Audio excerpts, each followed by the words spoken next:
Okay, it looks like we're live. So, welcome to the weekly Dancing Bear Enlightenment Academy YouTube podcast and also on Spotify, Apple Podcast, and well, there's another one. I don't remember the name. Anyway, uh, I thought I would give a talk today on the importance of writing your biography and your obituary and setting goals. So, if you listened to the podcast last week, I talked about a program that was 6 weeks and I streamlined it to be 3 weeks. And I had to remove some of the content to get it down to 3 weeks. And one of the things that I removed is what I'm going to talk about today. And that's the importance of having a biography and an obituary and setting goals. And oh boy, the gardeners are here. I hope you can hear me okay. Sorry. That was okay. Looks like they're going away now. Luckily, I have a very small front yard. Hope that wasn't too loud for you. Bad planning. Oh, it's getting loud again. Okay, we'll just have to wait a second for it to calm down. Of course, the gardeners caused my dog to bark, so if you hear the dogs barking, I apologize in advance for that. But anyway, let me go in and share screen. And we'll make this big. Maybe. There we go. Okay. So, what are your values, your goals, and your purpose? So, I won't go too much into my background because I've done many videos now on my background. You can go to the Dancing Bear Enlightenment Academy app. There's lots of videos there on how I got the name Dancing Bear and my 5 near-death experiences and all of the various challenges that I've had to get me where I am today. And that's why I'm passionate about helping people on their journey. Especially I'd like to help people who want to help other people, because then you reach more people. Most of my audience that I like to reach are professionals. This would include coaches, and as you know, I'm a licensed acupuncturist, so other healthcare and medical professionals. But anyone that wants to help others will benefit from my programs. So I keep saying too much. I apologize. I need to work on that. So the agenda will be, what are your values? Now, because this is a YouTube format or a podcast format, obviously, almost said caught myself. Obviously, we cannot do the exercises.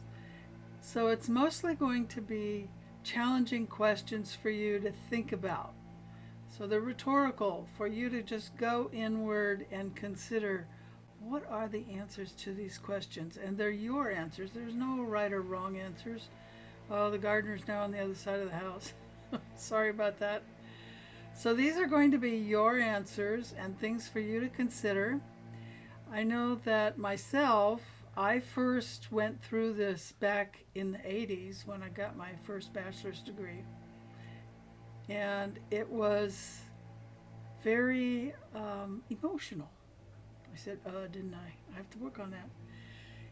It can be very emotional if you've never actually done your biography, and the way I'm going to have your biography is a little bit different. And I also took a class in the early 90s, a Train the Trainer class. And in that class, they asked, what are your values? And I had never thought about, what are my values?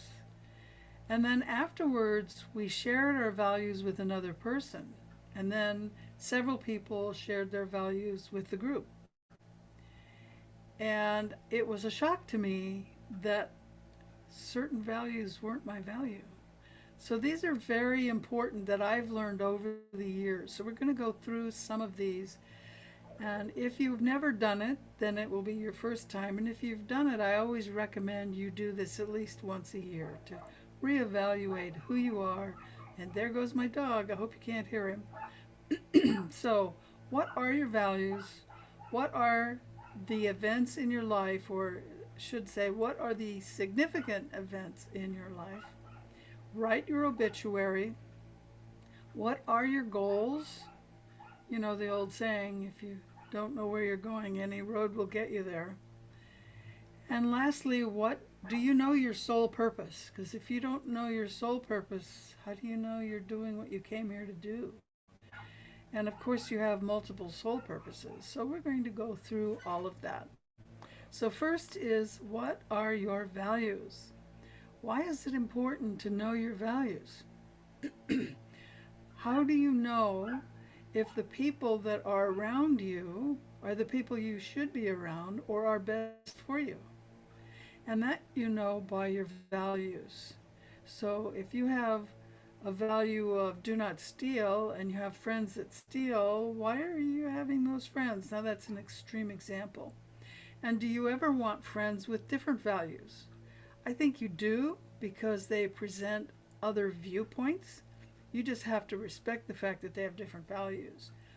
But if you want to do a business partnership with them or a personal relationship, you really do need to have similar values. So having that discussion with yourself first, and then with your friends, or we're talking close friends here. Relatives don't count because we almost always have different values. We just have to accept them as they are. But if you're going to be in a close relationship with someone, I suggest you do have similar values. At least certain values need to be similar. Do you have a mission? How many of you have written a mission statement? Now, I know a lot of businesses, corporations, they write mission statements, and it's just a short statement. What is your purpose? And I like to have a personal mission statement. And I divide it into three categories. And when we get into the goal settings, I'll talk about the three categories.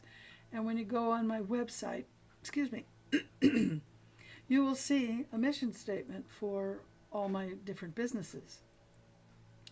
So my core values changed and continue to change. So what are your core values?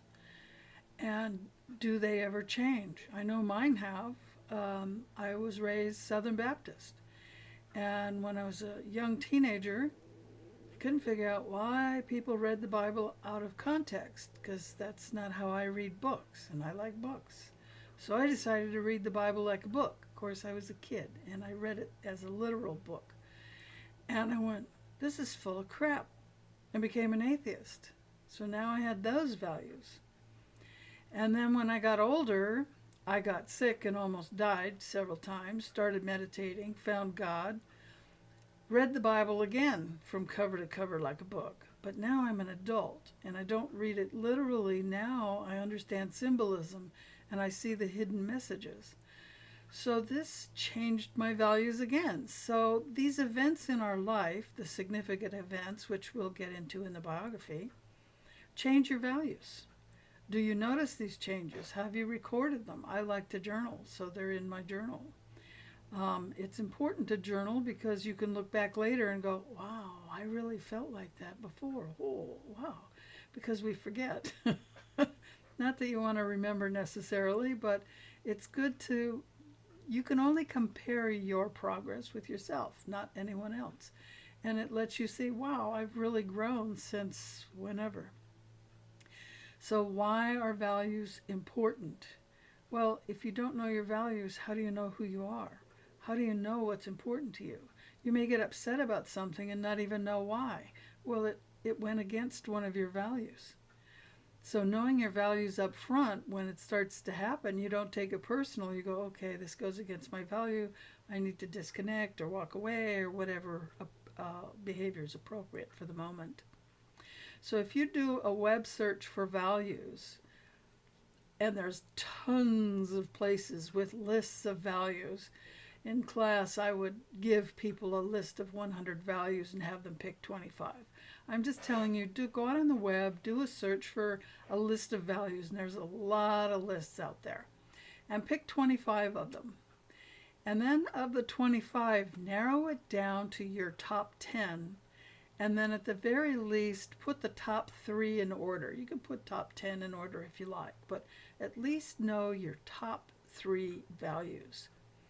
Now, my top value today is inner peace. But when I did this exercise in the early 90s, inner peace wasn't even on my top 10 list. It wasn't even in my top 100 list.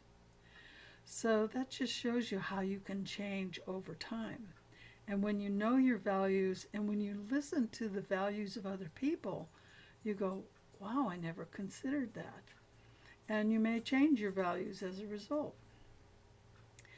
So now ask yourself, why are these my values? That is almost as important as the value itself. What is your top value? And why do you consider it to be so important? Again, there's no right or wrong answers. There's no right top value someone can have or right top 10. That's why there's so many lists with, some of them have more than 100 values listed. And sometimes I'll see a list and it doesn't even have one of my top 10 values on it. So you can make up your own list of values if you want, but they're your values. And why do you have those values? Did you just accept the values you were raised with or given to you by your church? I didn't. I woke up and said, wait a minute, this is all wrong. And I created my own value system. What have you done with your values? Again, there's no right or wrong answer. If you still do the values of your childhood and they're working for you, that's fine too. At least you know what they are and you agree with them and you've thought about it. So for those of you who are not on YouTube, I have a little cartoon here of a cute little dog. I like dogs. It says, handle every stressful, okay, once more. Handle every stressful situation like a dog. If you can't eat it or play with it, just pee on it and walk away. Okay, what are the events in your life? So, when you write a biography, don't write, I was born here, I had this mom and this dad. That's not important. When you die, those things are not important. It is important, however, to write your biography, but what I want you to consider writing is the significant events in your life. Don't write, oh, I was born, I did this, this happened. No. You want to write the significant events. So, for example, I have a daughter, but when she was 3, we had a pool at the time I was married, and we were on the side of the house gardening, the 3 of us, my husband, me, and my daughter. And I turned around and my daughter disappeared. And I ran around to the back and she was in the pool. I dove in and pulled her out. She was purple and not breathing. And my husband didn't know CPR and she was too heavy for me to hold. You have to hold a child on your arm. It's too heavy. So I put her on his arm and told him what to do, and we managed to save her. But that was a traumatic event for me and a trauma. And it, even today, will choke me up if I talk about it sometimes. So when other people talk about losing their child, it just brings up, see, it choked me up, brings up that trauma of that memory. Now, you can clear the trauma and you can reset the memory to lessons learned. Never let your daughter run loose in the backyard when you have a pool. But it's a significant event. And when you die, those are what you remember. People say, oh, my life flashed before my eyes. Well, guess what? It's not the house you lived in or the apartment or wherever you lived. It's not the places you visited. It's not the fancy car or whatever you drove or the bicycle or whatever you have. It's the people and your relationships. This, of course, includes your relatives because we incarnate with them on purpose and we incarnate with them over and over. There's sort of like a group of us, and we take turns being mom and dad and sibling and best friend and what have you. So that is what comes up. Um, and also I've had 5 near-death experiences. So those were incredible learning for me. Sorry, I switched the frame by accident. Um, and I have a number of videos where you can listen to them and find out. I think I went through them recently in a podcast with Swanette that I think aired last week, so you can go listen to it there. But there's several podcasts, and go to the Dancing Mirror Enlightenment Academy app. There's several recordings where I talk about what I learned, especially the last 3 that I had close together, that really changed my life. And you really understand the importance of relationships. So that's what what I'm asking you to consider, or inviting you to think about, is what are those significant events, and have you forgiven the people in the event? And, in my case, I had to forgive myself for not noticing that my daughter disappeared sooner. She ended up spending the night in the hospital, and we were concerned about chemical pneumonia because pools have chlorine in them, unless you have the new saltwater pools. This was a long time ago. So what are the events in your life? What are the traumas that still need to be healed? And when you start to write about it, if you can't write about it without crying, it's not healed. And some traumas maybe never really heal because they get embedded in our DNA. And science has now found that we're actually passing that down to our children, that those traumas are memories in our DNA, and we can have ancestral memories. So identifying those traumas and healing them and working on them is very, very important. And then you want to journal, how have they impacted your life? So that's your biography. What are the traumas that you've experienced? Have you healed it? Have you forgiven others and yourself?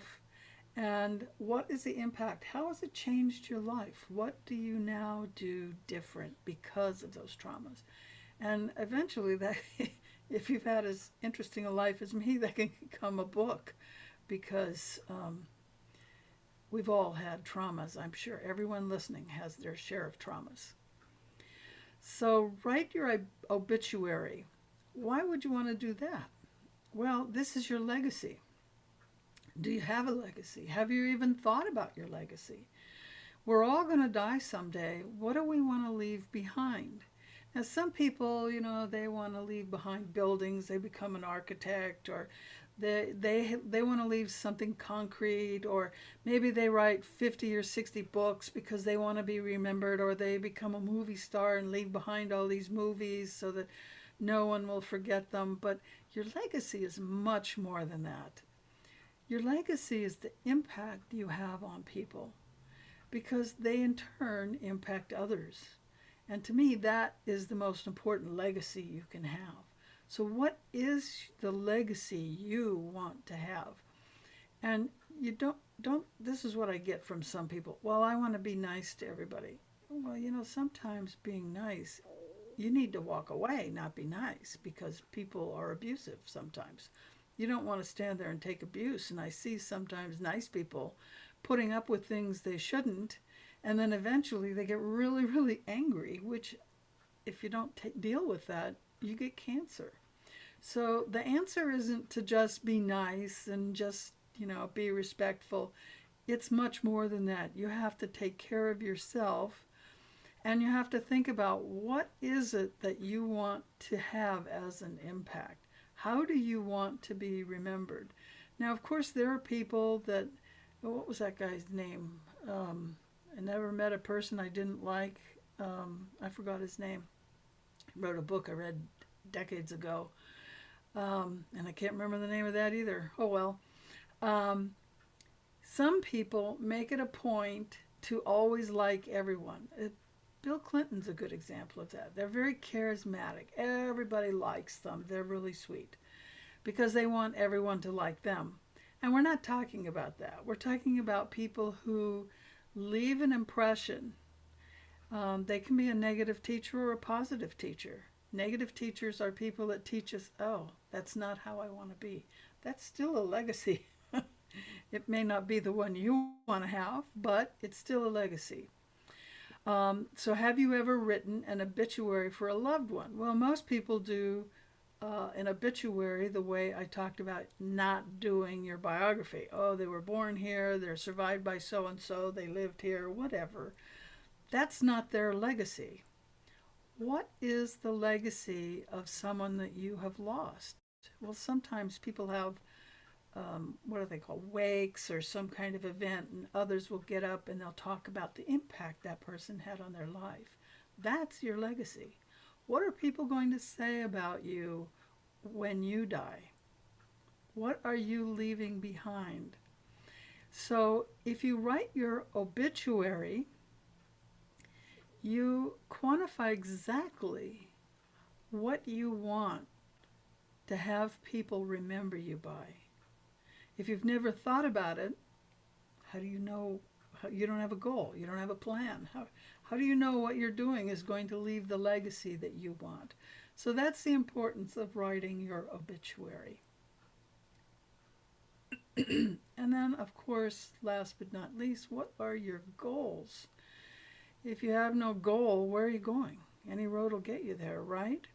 Now, a lot of people write goals and they say, oh, you never achieve them. Well, you know what? I have a different way of doing goals, and I think they're very important. And I have three categories of goals: personal, professional, and spiritual.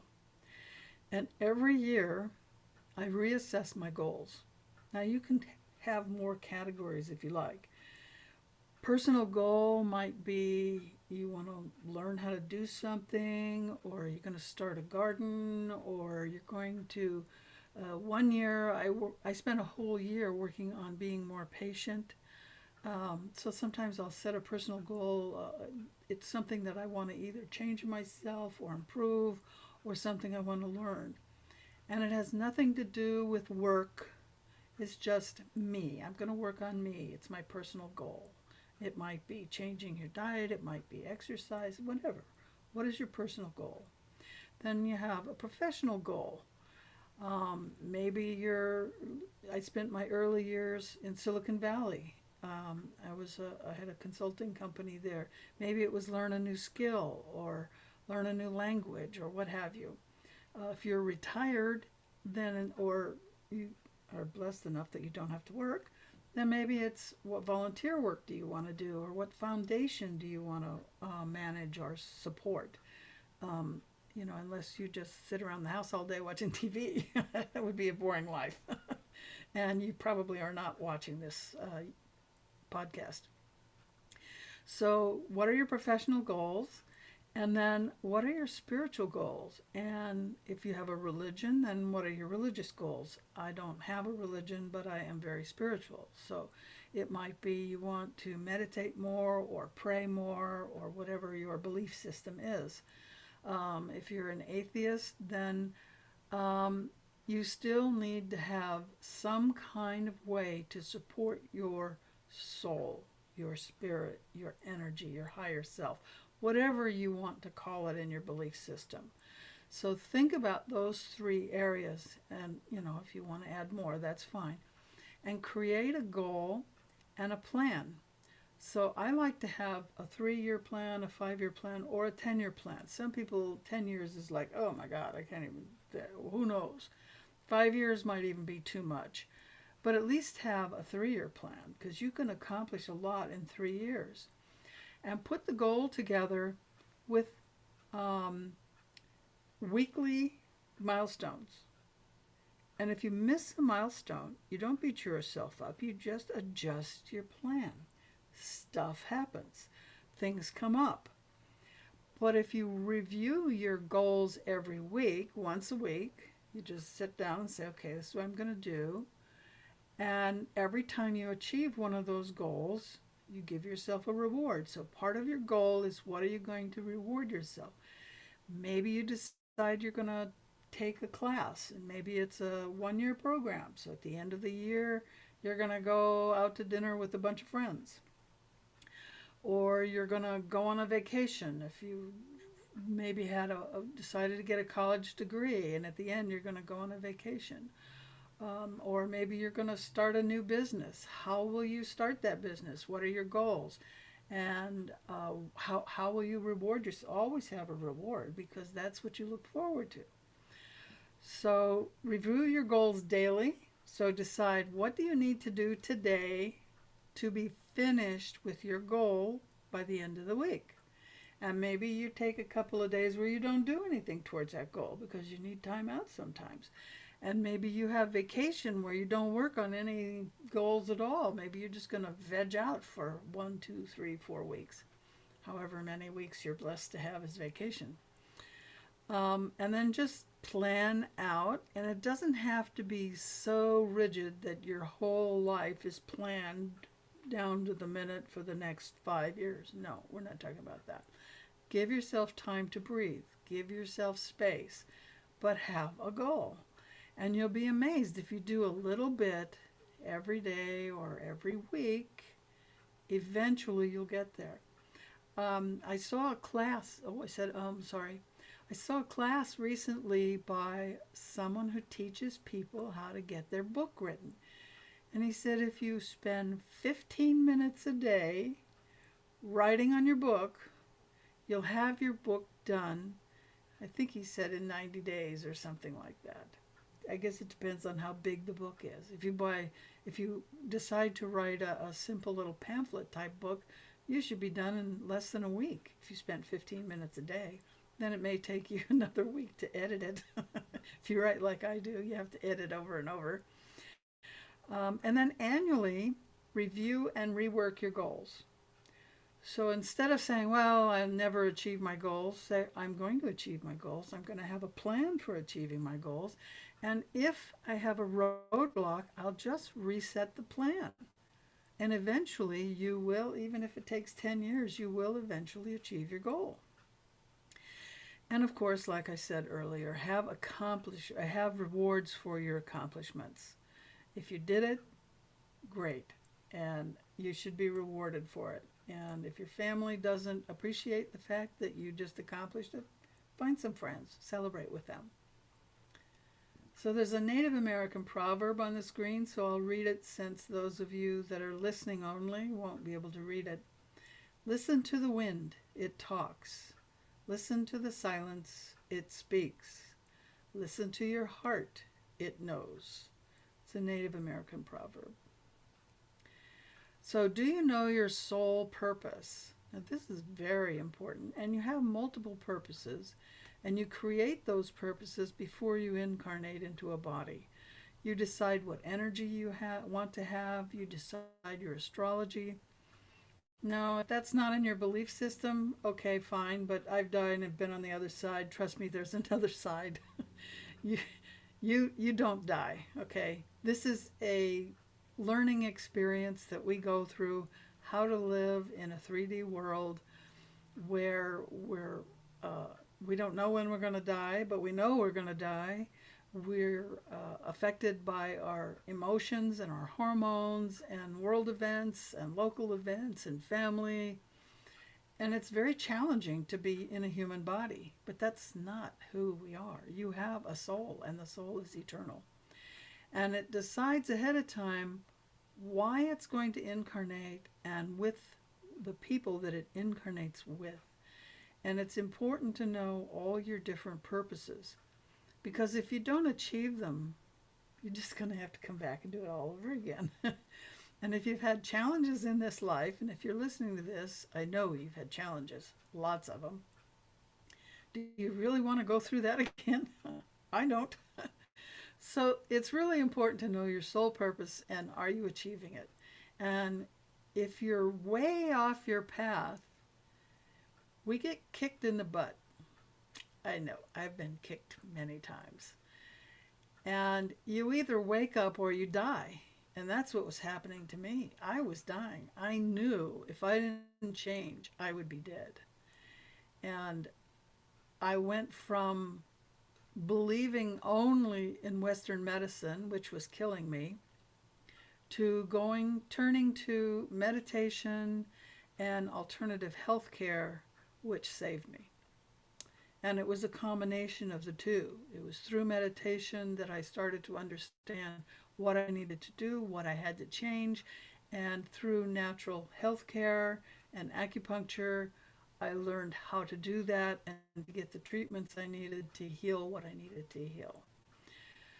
So, why are you here? And I don't mean on this podcast, I mean here on earth. Why did you decide to incarnate at this time? For me, when I woke up, I realized, oh, I'm supposed to help humanity with the transition. There are many, many star seeds here right now, and that is our purpose. And we're trying to find whatever people are, our tribe, whoever is attracted to us, to help them in the wake up process and to understand what they need to do, both as a soul and as a human, in the ascension process. And we are going through a process, and it's a long, slow process. Although the last 30 years since the 90s, things accelerated. They keep accelerating. The last 2 years we've been at Mach 10, and we're going, since the 24th of April, we're going into something much greater than Mach 10, whatever that is. I don't even know. The changes are going to be accelerating on a daily basis. The downloads are coming. So understanding why you're here is crucial so that you can fulfill your commitment. So are you working towards that soul purpose if you already know? Do you know what all of them are? Because you have more than one. If you don't know, why not? Or if you do know, why not? What is stopping you? What are your barriers? What are your challenges? And journal that. Again, these are rhetorical questions just to stimulate your own thought. So think about that. What is it for you? Are you working on the barriers that are blocking you? There's an old saying, healer, heal thyself. So if you're here, you're probably one of the healers. How are you working on yourself? We all have issues. I'm working on myself. I have people I go to help me. I mean, we all need help. So do you know what to do? Have you considered it? Have you meditated on it and ask, what is the most important thing you could do at this time? What is it you need to work on or change? I constantly ask. I'm constantly asking for downloads. And normally in these classes I give a lot of downloads, but unfortunately in this format I can't do that. So you won't get the downloads in the podcast, but if you take the class you get all the downloads. So what are the 5 common barriers to success? What are the challenges that people have blocking them? Well, number 1 is emotional issues. It's the number 1 thing that holds us back. We take things personal, or we get angry, or we don't know how to forgive, or we haven't learned to live in gratitude. And so we get moody and we have mood swings. Of course, some of that's hormonal, and sometimes that's from our diet, and sometimes it's from outside resources that are affecting us in a negative way, maybe too much EMF exposure or bad water or whatever. Number 2 is lack of self-awareness. I meet people all the time who are not self-aware. They don't know how they come across. They think they're okay. They think everything's fine, and they have no clue. This is why having really open, honest friends is so important, that can tell you, you did this. Oh, I'm sorry, I didn't mean to do that. Because we all make mistakes. Number 3 is lack of focus. And today, I read a study recently that said, no, people can focus better than ever. I'm sorry, I don't buy that. How many of you are addicted to your phone? You pick it up 10 times a day, right? You look at Twitter or Facebook or whatever, social media, Rumble, whatever it is that you choose. Maybe you're on, Clubhouse. I tried Clubhouse for, I think, about 2 weeks, and I had to disconnect it because I couldn't turn off the notifications, and it just drove me crazy. And that's probably the biggest time drain I've ever plugged into. I thought, oh, okay, I'm done with Clubhouse. Nothing against Clubhouse. A lot of people like it. If you've figured out how to make it not ping you every 5 seconds, that's good. I don't want to be interrupted constantly. So learning how to focus is extremely important. Learning how to say, okay, I'm only going to read emails so many times a day. I'm only going to spend so much time on social media a day. And when I eat, I'm only going to eat. I'm not going to have my phone at the table. How many of you do that? How many of you are with friends and you're all on your phone? I have a friend that would come to my house and she'd sit there on her phone. Hello? You're in person with somebody. Get off your phone. So, number 4 is fuzzy purpose or no purpose at all.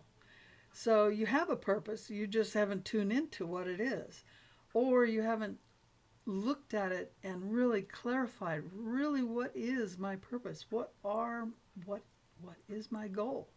What is my what do I want to leave behind after I leave? What is my legacy?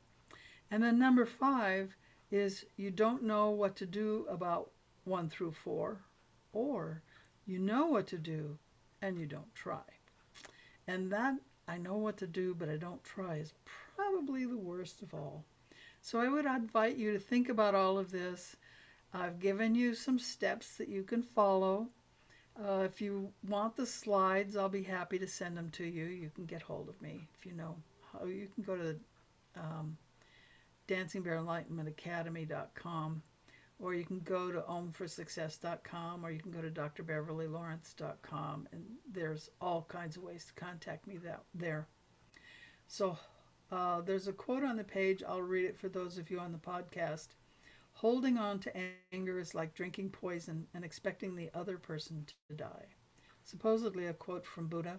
It's not the way Buddha talked, but you get the message. So just a quick overview of the Dancing Bear Enlightenment Academy Transformation Program. So the way we start is Om for Success, and this talk was part of the Om for Success program, but I removed it. And if you missed the summit in March, I have a summit twice a year, and that's where I have lots of guest speakers. Like on this podcast, I have lots of guest speakers, and it's free. Of course, there's some paid options if you want the bonuses, but it's free if you want to watch it live. And the next one will be in September. And then I have a Master Intuitive Mystic program, which basically teaches you how to become a medical intuitive. If you're a medical practitioner, you can actually diagnose. If you're not a medical practitioner, you cannot diagnose. But at least you understand how to look into people's aura and into their energy field. And this can be very helpful if you're working with clients. And then we won't go into the long-term one-year program. So that's the end of my talk. Again, if you want to get hold of me, drbeverlylawrence.com, omforsuccess.com, or my app, dancingbearenlightenmentacademy.com. So if you have any other topics or speakers you would like to hear on the podcast, please don't hesitate to contact me. Namaste, and thank you for coming to this podcast.